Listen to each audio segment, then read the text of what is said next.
কাল ২.৫ ফোঁটা বৃষ্টি হয়েছে কি হয়নি, আমার মা আমাকে চপের দোকানে পাঠিয়ে দিল। কিন্তু সেটা বড় কথা নয়, চপ খেতে আমার ভালোই লাগে, কিন্তু আমি ওই যে ব্ল্যাক হোলের ভয়ে চপের দোকানে যেতে যাই না। ভাবছেন চপের দোকানে ব্ল্যাক হোল, সেটা আবার কি? আরে বিজ্ঞানী স্টিফেন হকিং, মানে হকিংস প্রেসার কুকার নয়, স্টিফেন হকিং বলেছে যে ব্ল্যাক হোল বলে একটা জিনিস আছে আকাশে। ওটা নিজে সব কিছু খেয়ে নেয়, কিন্তু ওকে দেখা যায় না, কারণ ও আলো ফালো কিছু বের করে না।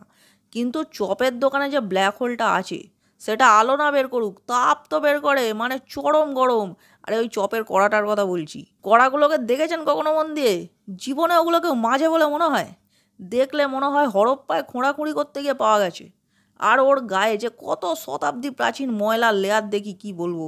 মনে হয় চপের কড়া লেয়ার অ্যান্ড আগলি মেখেছে। তা ওই গরম কড়ার সামনে দাঁড়িয়ে নিজেকেই ঠোঙা মনে হচ্ছিল। এমনকি এরকমও হয়েছে একবার, দোকানি আমার মুখটাকে ঠোঙা ভেবে ডিরেক্টলি চপটা মুখেই ঢুকিয়ে দিয়েছে।